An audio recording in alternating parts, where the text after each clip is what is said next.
ಗಂಡ ಹೆಂಡ್ತಿನ ಇಬ್ರು ಒಂದು ಮಾಡಿರೋ ಭಾಗ್ಯ ನನಗಂತೂ ಸಿಕ್ತದಪ್ಪ. ಇದಕ್ಕಿನ್ನೂ ಬೇಕಾ? ಪುಣ್ಯದ ಕೆಲಸ ಮಾಡೋಕ್ಕೆ ಆಶ್ರಮನೇ ಸೇರಬೇಕು ಅಂತೇನಿಲ್ಲ, ಊರಾಗೆ ತುಂಬ ಪುಣ್ಯದ ಕೆಲಸಗಳು ಮಾಡ್ತಾ ಇರ್ಬೋದು. ಇವಾಗ ಆ ಪುಣ್ಯದ ಕೆಲಸ ಮಾಡುವ ಟೈಮ್ ಬಂತು ನನಗೆ. ಈ ತೇಜನ್ನ ಹಂಗೆ ಈ ಚಿಕ್ಕ ಸಾವುಕಾರನ ಇಬ್ಬರನ್ನೂ ಕರೆದಿದ್ದೀನಲ್ಲ, ಎಲ್ಲಿ ಇನ್ನೂ ಬರಲೇ ಇಲ್ವಲ್ಲ ಇಬ್ರು, ಯಾವಾಗ ಬರ್ತಾರೋ ಏನೋ. ಹೇ ಉಷಾ, ನೀನೇನು ಇಲ್ಲಿ ನನ್ನ ಮೀಟ್ ಮಾಡು ಅಂತ ಕರೆದಲ್ಲ, ಏನು ವಿಚಾರ? ಏನಾದರೂ ಹೇಳ್ಬೇಕಿತ್ತಾ? ಹಾ ಏನೋ ಹೇಳ್ಬೇಕಿತ್ತು. ನಿನ್ನ ಹೆಂಡ್ತಿನ ಒಂದು ಮಾಡೋಣ ಅಂತ ಹೇಳ್ಬಿಟ್ಟು ಒಂದು ಚಿಕ್ಕ ಪ್ರಯತ್ನ ಅಷ್ಟೇನೆ. ನಿನ್ನ ಹೆಂಡ್ತಿನೂ ಇಲ್ಲಿಗೆ ಬರೋಕ್ಕೆ ಹೇಳಿದ್ದೀನಿ, ಫೋನ್ ಮಾಡಿದ್ದೆ. ಹಾಂ ಸರಿ ಹಂಗೆ ಹಿಂಗೆ ಅಂತಂದು, ಏನು ಅಂತ ಅವಳಿಗೂ ವಿಚಾರ ಹೇಳಿಲ್ಲ. ಸದ್ಯ ಬಂದುಬಿಟ್ರೆ ನೀವಿಬ್ಬರು ಒಂದಾಗ್ಬಿಟ್ರೆ ನಾನು ತುಂಬ ಅಂತೂ ಖುಷಿಯಾಗಿರ್ತೀನಿ, ಅಷ್ಟೇ ಸಾಕು. ನಾವಿಬ್ರು ಚೆನ್ನಾಗಿದ್ರೆ ನೀನು ಯಾಕೆ ಖುಷಿಯಾಗಿರ್ತೀಯಾ? ಹಾಂ, ನಿಂದು ಅಂತ ಏನಾದರೂ ಇರಬೇಕಲ್ವಾ? ನೀನು ಖುಷಿಯಾಗಿರ್ಬೇಕು ಅಂತಂದರೆ. ನಿಮ್ಮ ಖುಷಿನೇ ನನ್ನ ಖುಷಿ. ಬೇರೆಯವ್ರ ಖುಷಿನಲ್ಲಿ ನಮ್ಮ ಖುಷಿನ ಕಂಡ್ಕೊಳ್ಳೋರು ಒಬ್ಬೊಬ್ರು ಇರ್ತಾರೆ, ಅದರಲ್ಲಿ ನಾನು ಒಬ್ಳು.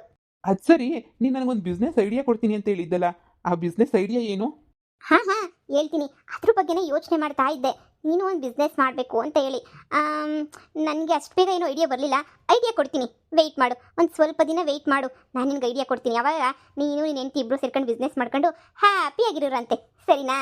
ನೋಡು, ನನಗೂ ಸುಮ್ಮನೆ ಕೂತ್ಕೊಳ್ಳೋಕ್ಕೆ ಮೊದಲಾಗಿದ್ರೆ ಸೋಂಬೇರಿತರ ಇರಬೇಕು ಅಂತ ಅನ್ಸೋದು. ಅದೇನೋ ಇವಾಗ ಏನಾದರೂ ಕೆಲಸ ಮಾಡ್ಬೇಕು. ನಾನು ಜನರು ನನಗೆ ಗೌರವ ಕೊಡೋದೇ ಕಡಿಮೆ ಆಗೋಗ್ಬಿಟ್ಟೈತಿ. ಇವಾಗ ನಾನು ಒಳ್ಳೆಯವನಾಗಿ ನಾನು ಸ್ವಲ್ಪ ಗೌರವ ಸಂಪಾದನೆ ಮಾಡಬೇಕು. ಹಾಗೇನೇ ನೋಡೋಣ ಇನ್ನು ಮುಂದೆ ಏನೇನು ಮಾಡಬೇಕು ಅಂತೇಳಿ. ಆದರೆ ಬಿಸ್ನೆಸ್ ಅಂತೂ ಸ್ಟಾರ್ಟ್ ಮಾಡಲೇಬೇಕು ಸದ್ಯಕ್ಕೆ. ಹಾಂ ಮಾಡೋಣ. ನನಗೇನು ಅನ್ಸುತ್ತೆ ಅಂದರೆ, ಈ ಕೋಳಿ ಫಾರಮು ಅದೆಲ್ಲ ಓಪನ್ ಮಾಡಿಬಿಟ್ಟು ಕೋಳಿ ಫಾರಮ್ ನೋಡ್ಕೊ ನೀನು ಸ್ವಲ್ಪ. ಹಾಗೇನೆ ಕುರಿ ಇರುತ್ತಲ್ಲ, ಕುರಿ ಎಲ್ಲನೂ ಇದು ಮಾಡ್ತಾರಲ್ಲ, ಬನ್ನೂರು ಕುರಿ ಅದು ಇದು ಅಂತ ತಂದು ಸಾಕ್ತಾರಲ್ಲ, ಅದೆಲ್ಲ ಮಾಡು. ಅದರಿಂದ ತುಂಬಾ ಉಪಯೋಗ ಇದೆ ಅಲ್ವಾ? ಬೇರೆ ನಿಮ್ಮಪ್ಪ ಏನು ಮಾಡೈತೆ ಅನ್ನೋದಕ್ಕಿಂತ ನೀನೇನು ಮಾಡಿದ್ಯಾ ಅನ್ನೋ ತುಂಬ ಇಂಪಾರ್ಟೆಂಟ್ ಅಲ್ವಾ? ಹಾಂ ಸರಿಯಾಗಿ ಹೇಳಿದೆ. ನೋಡೋಣ, ಖಂಡಿತ ಯೋಚನೆ ಮಾಡ್ತೀನಿ ಇದ್ರ ಬಗ್ಗೆ. ನನ್ನ ಮಗ ಸೇಮ್ ನನ್ನ ಥರನೇ ಒಂದು ಹುಡುಗಿ ಆದಮೇಲೆ ಒಂದು ಹುಡುಗಿ, ಒಂದು ಹುಡುಗಿ ಆದಮೇಲೆ ಒಂದು ಹುಡುಗಿ ಅಂತ ಓಡಾಡ್ತಾನೆ ಇರ್ತಾನೆ. ಕಳ್ಳ ನನ್ನ ಮಗ. ಇರು, ಫಸ್ಟ್ ನನ್ನ ಆಸ್ತಿ ಎಲ್ಲ ಕೇಳಿ ಮಾಡಿ ಬರ್ಸ್ಕೊಳ್ಳೋಕ್ಕೆ ಇದಕ್ಕಿನ್ನೂ ಒಳ್ಳೆ ಟೈಮ್ ಅಂತೂ ಸಿಗೋಕ್ಕೆ ಸಾಧ್ಯನೇ ಇಲ್ಲ. ಇವಾಗ ಹೋಗಿ ಕೇಳ್ತೀನಿ. ಮಗನೇ, ಓ ಅಪ್ಪ, ಅಲ್ಲ ನೀವೇನಿಲ್ಲಿ ಹೇಳಿ ಕಳಿಸಿದ್ರೆ ನಾನೇ ಬರ್ತಾ ಇದ್ನಲ್ವಾ? ಇಲ್ಲ ಕಣೋ ಮಗನೇ, ಅಯ್ಯೋ ಏನು ಮಾಡೋಕ್ಕಾಗಲ್ಲ, ಹಿಂಗೆ ನಡ್ಕೊಂಡು ಹೋಗ್ತಾ ಇದ್ದೆ, ಹಂಗೆ ಕಾಣಿಸ್ದಲ್ವಾ, ಹಂಗೆ ಬಂದೆ. ನೀನು ಮೊನ್ನೆ ಹೇಳಿದ್ದಲ್ಲ ಪೇಪರ್ಸ್ ಎಲ್ಲನೂ ರೆಡಿ ಮಾಡು ಪ್ರಾಪರ್ಟಿದು ಅಂತ ಹೇಳ್ಬಿಟ್ಟು, ಎಲ್ಲ ಪೇಪರ್ಸನ್ನು ರೆಡಿ ಮಾಡಿಟ್ಟಿದ್ದೀನಿ ಕಣಪ್ಪ. ಸೈನೊಂದು ಹಾಕ್ಬಿಟ್ರೆ ಅಷ್ಟೇ ಸಾಕು ಕಣಪ್ಪ, ಇನ್ನೇನು ಬೇಡ. ನನ್ನ ಮುದ್ದಿನ ಮಗ, ನಾನು ಚೆನ್ನಾಗಿ ಇಂಪ್ರೂವ್ ಮಾಡ್ತೀನಿ ನಿನ್ನ ಪ್ರಾಪರ್ಟಿನೆಲ್ಲ.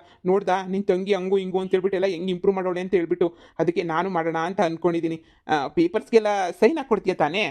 ಹಾಂಪ್ಪ, ಈಗಲೇ ಕೊಡಿ, ಅದರಲ್ಲೇನಂತೆ, ಈಗಲೇ ಸೈನ್ ಹಾಕ್ಕೊಟ್ಬಿಡ್ತೀನಿ ನಾನಂತೂ. ನನ್ನ ಹೆಸರಿನಲ್ಲಿದ್ರೇನು ನಿಮ್ಮ ಹೆಸರಿನಲ್ಲಿದ್ರೇನು ನನ್ನ ಮಗ ಅಂದರೆ ನೀನೇ ಬಿಡು. ನಿನ್ನ ಥರ ಮಗ ಸಿಗಕ್ಕೆ ಸಾಧ್ಯನೇ ಇಲ್ಲ ಯಾವ ಅಪ್ಪಂಗೂ. ಅಪ್ಪ ಈಗ ತಾನೇ ನಾನು ಯೋಚನೆ ಮಾಡ್ತಾ ಇದ್ದೆ, ಈ ಉಷುನ ಹತ್ರ ನಾನೊಂದು ಬಿಸ್ನೆಸ್ ಸ್ಟಾರ್ಟ್ ಮಾಡಬೇಕು ಅಂತ ಅಂದ್ಕೊಂಡಿದ್ದೀನಿ. ಅದೇ ಕೋಳಿ ಫಾರಮು, ಹಂಗೇನೆ ಕುರಿದೊಂದು ಶೆಡ್ ಥರ ಎಲ್ಲ ಮಾಡ್ಕೊಂಡು, ಕುರಿ ರಪ್ಪ ಎಲ್ಲ ಕಟ್ಕೊಂಡು ಕುರಿದೆಲ್ಲ ನೋಡ್ಕೊಳ್ಳೋಣ ಅಂತ ನಾನು ಯೋಚನೆ ಮಾಡ್ತಾ ಇದ್ದೀನಿ. ನಾನಿರ್ಬೇಕಾದ್ರೆ ನೀನು ಯಾಕೋ ಕಷ್ಟಪಡಬೇಕು? ನಾನಿಲ್ವ ನಿಮ್ಮಪ್ಪ? ನೀನು ಮಜಾ ಮಾಡೋಷ್ಟು ದುಡ್ಡು ನಾನು ಕೊಡ್ತೀನಿ. ಆರಾಮಾಗಿ ನೀನು ದುಡಿಯೋ ಅಂತ ಅವಶ್ಯಕತೆ ಇರಲ್ಲ, ಮಜಾ ಮಾಡ್ಕೊಂಡಿರೋ. ನಿನಗೆ ಎಷ್ಟು ಬೇಕು ಕೇಳು ಅಷ್ಟು ಕೊಡ್ತೀನಿ. ನನ್ನ ಮಗ ಮೈ ಬಗ್ಸ್ ಕೆಲಸ ಮಾಡೋದು ನೋಡಿದ್ರೆ ನಂಗೆ ಕರುಳೆಲ್ಲ ಕಿವುಚ್ದಂಗೆ ಆಗ್ತದೆ ಕಣೋ ಮಗ. ಬೇಡ ಬೇಡ ಬೇಡ ಬೇಡ, ನೀನಂತೂ ಯಾವುದೇ ಕಾರಣಕ್ಕೂ ಕೆಲಸ ಅಂತ ಮಾಡೋಕ್ಕೆ ಹೋಗ್ಲೇಬಾರ್ದು. ಹೆಂಗಿರ್ಬೇಕು, ಗನ್ ಇದ್ದಂಗೆ ಇರ್ಬೇಕು ನೀನಂತೂ. ಅಯ್ಯ ನಿನ್ನ ಹೋಗ್ಲಾ, ನಿನಗೆ ಯಾಕೆ ಸುಮ್ಮನೆ ಮೂದೇವಿ ಸೀಮೆಗಿಲ್ದಿರೋ ಕೆಲಸ? ಇಂಥ ಅಪ್ಪನೂ ಇರ್ತಾನ? ಮಾಡು, ಯಾವುದೋ ಒಳ್ಳೆ ಹುಡುಗಿ ಸಿಕ್ಕೈತೆ ಮಾತಾಡ್ಕೊಂಡು ಆರಾಮ ಪಿಕ್ಚರ್ಗೆ ಹೋಗ್ಬಿಟ್ಟು ಓಡಾಡ್ಕೊಂಬಿಟ್ಟು ಬಾರ್ಲಾ. ಅಯ್ಯ ನಿನ್ನ ಸುಮ್ಮನೆ ಯಾಕೆಲ್ಲ ತಲೆ ಕೆಡ್ಸ್ಕೊಂಡಿಯೇ? ಪೇಪರ್ ಎಲ್ಲ ಮಂತ ಇಕ್ಕಿತೀನಿ ಕಣಪ್ಪ. ಇದು ಟೇಬಲ್ ಮೇಲೆ ಇಕ್ಕಿವ್ನಿ, ಹೋಗಿ ಸೈನ್ ಪೈನ್ ಹಾಕ್ಬಿಟ್ಟು ಎಲ್ಲನೂ ಇಕ್ಕಿರು, ಬತ್ತೀನಿ ಸಾಯಂಕಾಲ. ಸರಿಯಪ್ಪ ಆಯಿತು. ಏನವ ನನ್ನ ಮಗ ಹುಷಾರಾಗಿ ನೋಡ್ಕ. ಓ ಇರೋನೊಬ್ಬ. ನಮ್ಮ ಅಪ್ಪಂಗೆ ನನ್ನ ಮೇಲೆ ಲವ್ ಜಾಸ್ತಿ. ಈ ಥರ ಒಬ್ಬ ಅಪ್ಪ ಯಾರಿಗೂ ಬೇಡ. ಉಷಾ, ನಮ್ಮ ಅಪ್ಪನ ಬಗ್ಗೆ ಈ ಥರ ಎಲ್ಲ ಮಾತಾಡ್ಬೇಡ. ನಮ್ಮಪ್ಪ ತುಂಬ ಒಳ್ಳೆಯವರು. ನಾನು ಕಷ್ಟಪಡಬಾರ್ದು ಅಂತ ನಮ್ಮಪ್ಪ ಎಷ್ಟೆಲ್ಲ ಕಷ್ಟಪಡ್ತಾವ್ರೆ ನೋಡು. ಏನು ಕಷ್ಟಪಡ್ತಾವ್ರೆ? ಏನು ಕಷ್ಟಪಡ್ತಾವ್ರೆ? ಏನೋ ಎಲ್ಲ ಬರ್ಕೊಡು ಅಂತ ಕೇಳ್ತಿದಾರಲ್ಲ, ಏನು ಬರ್ಕೊಡ್ಬೇಕಂತ ಎಲ್ಲ? ಅಂದರೆ ನಾನು ಸ್ವಲ್ಪ ಅವಾಗೆಲ್ಲ ಸ್ವಲ್ಪ ಕುಡಿದು ಅದು ಇದು ಮಾಡ್ಕೊಂಡಿದ್ನಲ್ವಾ, ಹೊಲ ಫಲ ಎಲ್ಲ ಚೆನ್ನಾಗಿ ನೋಡ್ಕೊಂಡಿಲ್ಲ, ಗದ್ದೆ ಪದ್ದೆ ಎಲ್ಲ ಸರಿಯಾಗಿ ನೋಡ್ಕೊಂಡಿಲ್ವಲ್ಲ. ನಮ್ಮ ಆಸ್ತಿ ಎಲ್ಲನೂ ನನ್ನ ಹೆಸ್ರನ್ನಾಗರ್ದ ನಮ್ಮ ತಂಗಿ ಹೆಸ್ರನ್ನಾಗರ್ದ ಮಾಡಿಕ್ಬಿಟ್ಟೈತೆ ನಮ್ಮಮ್ಮ. ನನ್ನ ತಂಗಿ ಹೆಸ್ರನ್ನಾಗಿರೋದು ಅವಳೇ ಪೇಪರ್ ತಗೊಂಡೋಗಿ ಅವಳೇ ಹೊಲ ಜಮೀನು ನೋಡ್ಕೊತಾವಳೆ. ಅದೇ ನನ್ನ ಕೈಲಿ ನೋಡ್ಕೊಳಕ್ಕೆ ಆಯ್ತಿರ್ಲಿಲ್ಲ. ಅದಕ್ಕೆ ನಮ್ಮಪ್ಪ, ನೋಡು ನಿನ್ನ ಹೆಸ್ರನ್ನಾಗಿದ್ರೆ ನೀನೇನು ಮಾಡೇ ಇಲ್ಲ, ಸುಮ್ಮನೆ ನನ್ನ ಹೆಸ್ರಿಗೆ ಬರ್ಕೊಡು, ನಾನೆಲ್ಲ ಇಂಪ್ರೂವ್ಮೆಂಟ್ ಮಾಡ್ಕೊತೀನಿ ಹಂಗೆ ಹಿಂಗೆ ಅಂತ ಹೇಳ್ತಾ. ಅದಕ್ಕೆ ಬಿಡು, ನನ್ನ ಇನ್ನೇನು ನನಗೆ ತಾನೇ ಆಗೋದು ಎಲ್ಲನೂ ಅಂತ ಹೇಳ್ಬಿಟ್ಟು, ಸರಿ ಸೈನ್ ಹಾಕ್ಕೊಡ್ತೀನಪ್ಪ, ಪೇಪರ್ ರೆಡಿ ಮಾಡಿಸು ಅಂತ ಹೇಳಿದ್ದೆ. ಅದಕ್ಕೆ ಪೇಪರ್ ಎಲ್ಲ ರೆಡಿ ಮಾಡಿಸ್ತೈತೆ. ನೀನೇ ನೋಡ್ದಲ್ಲ ನಮ್ಮ ಅಪ್ಪಂಗೆ ನನ್ನ ಮೇಲೆ ಎಷ್ಟು ಪ್ರೀತಿ ಐತಿ ಅಂತ ಹೇಳ್ಬಿಟ್ಟು, ನಾನು ಏನಾರ ಕ್ಯಾಮೆ ಮಾಡ್ತೀನಿ ಅಂದರೆ ಬೇಡ ಬೇಡ ಬೇಡ ಬೇಡ ಬೇಡ ಬೇಡ ಅಂತ ಹೇಳ್ಬಿಟ್ಟು ಹಠ ಮಾಡಿಬಿಡ್ತದೆ. ಅದಕ್ಕೆ ಏನು ಕ್ಯಾಮೆನೂ ಮಾಡೋಕ್ಕೆ ಆಯ್ತಿಲ್ಲ ನನಗಂತೂ. ನಿನ್ನ ಹೆಸರಿನಲ್ಲೇನೆ ಪ್ರಾಪರ್ಟಿ ಇಟ್ಕೊಂಡು ನಿಮ್ಮ ಅಪ್ಪನ ಕೈಲಿ ಅಭಿವೃದ್ಧಿ ಮಾಡೋಕ್ಕಾಗಲ್ವಂತ? ಅವ್ರ ಹೆಸ್ರಿಗೆ ಹೋದ್ಮೇಲೆ ನಿನಗೆ ಅಭಿವೃದ್ಧಿ ಮಾಡ್ಕೊಡ್ತಾರಂತ? ಏನು ಯೋಚನೆ ಮಾಡ್ತಾ ಇದೀಯ ನೀನು? ಸ್ವಲ್ಪ ನಿನ್ನ ತಲೆನಲ್ಲಿ ಬುದ್ಧಿ ಇಲ್ವಾ? ನಿಮ್ಮಪ್ಪ ಯಾವುದೋ ಬೇರೆ ಉದ್ದೇಶಕ್ಕೆ ಪ್ರಾಪರ್ಟಿ ಎಲ್ಲ ಬರ್ಸ್ಕೋಬೇಕು ಅಂತ ಪ್ಲಾನ್ ಮಾಡ್ತಾವ್ರೆ ಅಷ್ಟೇನೆ. ಅಷ್ಟು ಬಿಟ್ಟರೆ ಬೇರೆ ಏನೂ ಇಲ್ಲ. ಈಗ ನಿನ್ನ ಹೆಸರಿನಲ್ಲಿದ್ರೇನು ಅವ್ರ ಹೆಸರಿನಲ್ಲಿದ್ರೇನು ಯಾರ ಹೆಸರಿನಲ್ಲಿದ್ರೇನು ಗದ್ದೆ ತೆಂಗಿನ ಮರ ಎಲ್ಲನೂ ಅವರೇ ಇಂಪ್ರೂವ್ ಮಾಡ್ಬೋದಲ್ವಾ? ಅವ್ರ ಹೆಸ್ರಿಗೆ ಹೋದ್ಮೇಲೆ ಯಾಕೆ ಇಂಪ್ರೂವ್ಮೆಂಟ್ ಮಾಡಬೇಕು? ಆಹಾ, ಹೌದಲ್ವಾ? ಅದಕ್ಕೆ ಹೇಳೋದು ನಿನ್ನ ತಲೆನಲ್ಲಿ ಏನೂ ಇಲ್ಲ ಅಂತ ಹೇಳಿ. ನೀನು ಸ್ವಲ್ಪ ಬುದ್ಧಿವಂತ ಆಗು. ಈ ಥರ ದಡ್ಡೊಂದು ಥರ ಇದ್ರೆ ಹೆಂಗೆ ಹೇಳು? ನಿಮ್ಮಮ್ಮ ನಿನ್ನ ಹೆಸರಿನಲ್ಲಿ ಯಾಕೆ ಆಸ್ತಿ ಮಾಡಿಟ್ಟಿರೋದು? ನಿಮ್ಮ ಅಪ್ಪನ ನಂಬಕ್ಕಾಗಲ್ಲ ಅಂತ ಹೇಳ್ಬಿಟ್ಟೆ ತಾನೇ ನಿನ್ನ ಹೆಸರಿನಲ್ಲಿ ಆಸ್ತಿ ಮಾಡಿಬಿಟ್ಟಿಟ್ಟಿರೋದು? ಆಹಾ, ಇರ್ಬೋದು. ನಿಮ್ಮಮ್ಮ ಕಷ್ಟಪಟ್ಟು ನಿನ್ನ ಹೆಸರಿಗೆ ಆಸ್ತಿ ಮಾಡೈತೆ ಅಂದರೆ ನಿಮ್ಮ ಅಪ್ಪಂಗೆ ವಯಸ್ಸಾಯ್ತು, ಇನ್ಮೇಲೆ ನೀನು ನೋಡ್ಕೋಬೇಕು ಪ್ರಾಪರ್ಟಿ ಎಲ್ಲನೂ. ಅದು ಬಿಟ್ಟು ಸುಮ್ಮನೆ ಮತ್ತೆ ವಾಪಸ್ ಬರ್ಕೊಡ್ತೀನಿ ಅಂತ ಹೇಳ್ತಾ ಇದೆಯಲ್ಲ. ಅಷ್ಟು ಬಿಟ್ಟು ಏನಾದ್ರು ಬಿಸ್ನೆಸ್ ಮಾಡ್ತೀನಿ ಅಂದರೆ ನಿಮ್ಮಪ್ಪ ಏನು ಬೇಡ ನಾನು ದುಡ್ಡು ಕೊಡ್ತೀನಿ ಮಾಡು ಮಾಡು ಅಂತ ಹೇಳ್ತಾ ಇದ್ರೆ ನೀನು ಬಿಸ್ನೆಸ್ಸೇ ಬೇಡ ಅಂತ ಹೇಳ್ಬಿಟ್ಟು ಯಾಕೆ ಸುಮ್ಮನೆ ಇದೆಯಾ?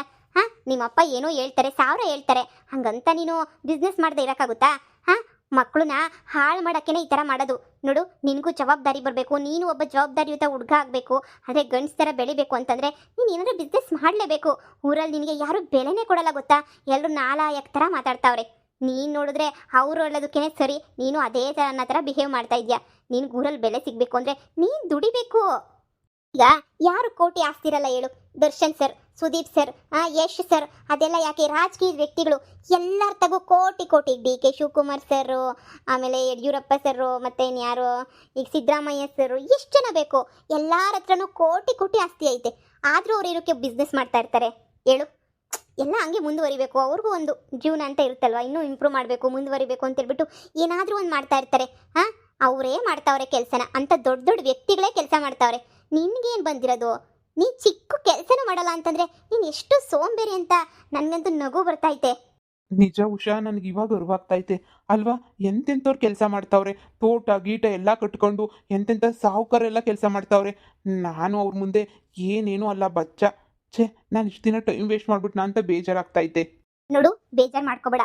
ನೋಡು, ಆಪೋಸಿಟ್ ಮಾಡೋದು ಕಲ್ತ್ಕೊ. ನಿನ್ನ ಬಿಸ್ನೆಸ್ಸು ನಿನ್ನ ಹತ್ರ ದುಡ್ಡೈತೆ. ನಿಮ್ಮ ಅಮ್ಮನ ಹತ್ರ ಹೋಗ್ಬಿಟ್ಟು, ನಿನ್ನ ಹೆಂಡತಿ ಹತ್ರ ಹೋಗ್ಬಿಟ್ಟು ಎಲ್ಲ ವಿಚಾರನೂ ಹೇಳಿ ನೀನು ನೀಟಾಗಿ ಬಿಸ್ನೆಸ್ನ ಸ್ಟಾರ್ಟ್ ಮಾಡು. ಸರಿನಾ? ನೀನೇ ಹೇಳ್ತೀಯ ನಾನು ಜಾಸ್ತಿ ಏನು ಓದಿಲ್ಲ ಅಂತ. ಈ ಸಿಂಪಲ್ ಥರನೇ ಬಿಸ್ನೆಸ್ ಸ್ಟಾರ್ಟ್ ಮಾಡು. ಇಲ್ಲ ಸಿಮೆಂಟ್ ಅಂಗಡಿನೋ ಏನೋ ಒಂದು ಇಟ್ಕೋ. ಸಿಮೆಂಟು, ಗೊಬ್ಬರ ಈ ಥರ ಅಂಗಡಿ ಇಟ್ಕೋ. ಬಿಸ್ನೆಸ್ ಮುಂದೆ ಏನೂ ಇಲ್ಲ. ನಿಮ್ಗೆ ಅಮೌಂಟ್ ಎಷ್ಟೊಂದು ಇದೆ ಅಲ್ವಾ? ನಿಮ್ಮ ಅಪ್ಪ ಏನಾದರೂ ಸೈನ್ ಹಾಕೊಂಡ್ರೆ ಡೈರೆಕ್ಟಾಗಿ ನಾನು ಹಾಕಲ್ಲ. ನನ್ನ ಹೆಸರಿನಲ್ಲಿದ್ರೇನು ನಿಮ್ಮ ಹೆಸರಿನಲ್ಲಿದ್ರೇನು ನೀವೇ ಬೇಕಾದ್ರೆ ಇಂಪ್ರೂವ್ಮೆಂಟ್ ಮಾಡ್ಕೊಳ್ಳಿ. ಗದ್ದೆಗಿದ್ದೆ ಎಲ್ಲ. ಇಲ್ಲ ನಿಮ್ಗೆ ವಯಸ್ಸಾಗೈತೆ, ನೀವು ಆರಾಮಲ್ಲಿ ಮನೆಗಿರಿ, ಸುಮ್ಮನೆ ನಾನು ನೋಡ್ಕೋತೀನಿ ಎಲ್ಲನೂ. ನಿನಗೂ ಅಮ್ಮಂಗೂ ರಿಸ್ಕ್ ಕೊಡೋಕೆ ನನಗೆ ಇಷ್ಟ ಇಲ್ಲ ಅಂತ ಡೈರೆಕ್ಟಾಗಿ ಕೊಡ್ದಂಗೆ ಹೇಳ್ಬೇಕು ನೀನು. ಇಲ್ಲ ಅಂತ ಹೇಳಿದ್ರೆ ನಿನ್ನ ಕತೆ ಎಷ್ಟಕ್ಕಿಷ್ಟೇ ಆಗ್ಬಿಡುತ್ತೆ. ಯೋಚನೆ ಮಾಡು. ಈಗ ನೀನು ಹೇಳ್ತಿರೋದಕ್ಕೆ ನಂಗೆ ಯೋಚನೆ ಮಾಡಬೇಕು ಅಂತ ಹೇಳ್ಬಿಟ್ಟು ಅಂತ ಅನ್ನಿಸ್ತೈತೆ. ನಂಗೆ ತಲೆಗೆ ಒಳಿದೇ ಇರಲಿಲ್ಲ ಇಷ್ಟು ದಿನ. ಸರಿ ಆಯಿತು, ನೀನು ಹೇಳ್ದಂಗೆ ಆಯಿತು. ನಾನು ಯಾಕೆ ನಮ್ಮ ಅಪ್ಪನ ಹೆಸರಿಗೆ ಆಸ್ತಿ ಮಾಡ್ಕೊಡ್ಬೇಕು? ನಾನೇ ಆಸ್ತಿ ಇಟ್ಕೊಂಡು ಅವ್ರಿಗೆ ವಯಸ್ಸಾಗಿರೋದು, ಅವರೇ ನನ್ನ ಹೆಸ್ರಿಗೆ ಮಾಡಿಸ್ಕೊಡ್ಬೇಕು ಅಂತಂದ್ರಲ್ಲಿ ನಾನು ಅವ್ರ ಹೆಸ್ರಿಗೆ ಮಾಡಿಸ್ಕೊಟ್ರೆ ಮರ್ಯಾದಿನೇ ಇರಲ್ಲ. ನೀನು ಹೇಳೋದು ಸರಿಯಾಗೈತೆ ಉಷಾ. ಆಯಿತು, ನೋಡ್ತಾ ಇರು. ಇನ್ಮೇಲೆ ಎಲ್ಲ ಜವಾಬ್ದಾರಿನೂ ನಾನೇ ತಗೊಂಡು ನಾನು ಎಲ್ಲ ಕೆಲಸನೂ ಮಾಡ್ತೀನಿ. Very good. ನೋಡು, ನಾಳೆ ಅಂತ ಯೋಚನೆ ಮಾಡಬೇಡ, ಎಲ್ಲ ಇವತ್ತೇ ಶುರು ಮಾಡು. ಸರಿನಾ? ಯಾಕೋ ನೀನು ಹೆಂಡತಿ ಬರಲೇ ಇಲ್ಲ, ಇಷ್ಟೊತ್ತು ವೆಯ್ಟ್ ಮಾಡಿದ್ರು. ಅದೆಲ್ಲೋಗವಳೋ ಏನೋ ಗೊತ್ತಿಲ್ಲ. ಪಾಪ ಅವಳಿಗೂ ಕೋಪ ಇರುತ್ತಲ್ಲ. ನೀನೇ ಒಂದ್ಸಲ ಹೋಗ್ಬಿಟ್ಟು ಮಾತಾಡು, ನಾನು ಅವಳ ಹತ್ರ ಒಂದ್ಸಲ ಮಾತಾಡ್ತೀನಿ. ಇಬ್ರು ಒಂದಾಗಿ ಬಿಸ್ನೆಸ್ ಸ್ಟಾರ್ಟ್ ಮಾಡಿ. ಖಂಡಿತ ಉಷಾ, ಆಯಿತು. ನಿಜವಾಗೂ ನನಗೆ ಇಷ್ಟು ಬುದ್ಧಿ ಹೇಳಿ ಈ ಥರ ನನಗೆ ಮನವರಿಕೆ ಮಾಡಿಕೊಡೋರು ಯಾರೂ ಇರಲಿಲ್ಲ ಅಂತ ಅನ್ನಿಸ್ತೈತೆ. ನೀನು ಮನವರಿಕೆ ಮಾಡಿಕೊಟ್ಟಿರೋದಕ್ಕೆ ತುಂಬ ತುಂಬ ಥ್ಯಾಂಕ್ಸ್. ಹೇ, ಇದಕ್ಕೆಲ್ಲ ಥ್ಯಾಂಕ್ಸ್ ಯಾಕೆ? ಫ್ರೆಂಡ್ಸ್, ಓಕೆನಾ? ಇಬ್ರು ಕ್ಲೋಸ್ ಫ್ರೆಂಡ್ಸ್. ನಿನ್ನ ಕಷ್ಟಕ್ಕೆ ನಾನು ಹಾಕ್ತೀನಿ, ನನ್ನ ಕಷ್ಟಕ್ಕೆ ನೀನಾಗು. ಒಬ್ರಿಗೊಬ್ರು ಆಗಕ್ಕೆ ಅಂತಾನೆ ತಾನೇ ಫ್ರೆಂಡ್ಸ್ ಇರೋದು. ಓಕೆನಾ? ನಿನ್ಗೇನು ಸಂಕೋಚ ಪಡ್ಕೋಬೇಡ. ನಿನ್ಗೆ ಏನು ಬೇಕಾದ್ರೂ ನಾನು ಕೇಳು, ನಾನು ನಿನಗೆ ಹೆಲ್ಪ್ ಮಾಡ್ತೀನಿ. ಏನು ಸಜೆಷನ್ ಬೇಕಾದರೂ ಫೋನ್ ಮಾಡು. Okay, thank you so much Usha. ಸರಿ, ಫಸ್ಟ್ ಹೋಗಿ ನಿನ್ನ ಹೆಂಡತಿ ಹತ್ರ ಮಾತಾಡಿ, ನಿಮ್ಮ ಅಮ್ಮನ ಹತ್ರ ಮಾತಾಡಿ, ಬಿಸ್ನೆಸ್ ಎಲ್ಲ ಶುರು ಮಾಡಿ. ಇಬ್ರು ಖುಷಿಯಾಗಿ ಹ್ಯಾಪಿ ಆಗಿರಿ. ಆಯಿತು ಉಷಾ, ಆಯಿತು. ಅಪ್ಪ ಅಲ್ವಾ, ಇವತ್ತು ಎಷ್ಟೊಂದು ವಿಚಾರ ತಿಳ್ಕೊಂಡಂಗಾಯ್ತು.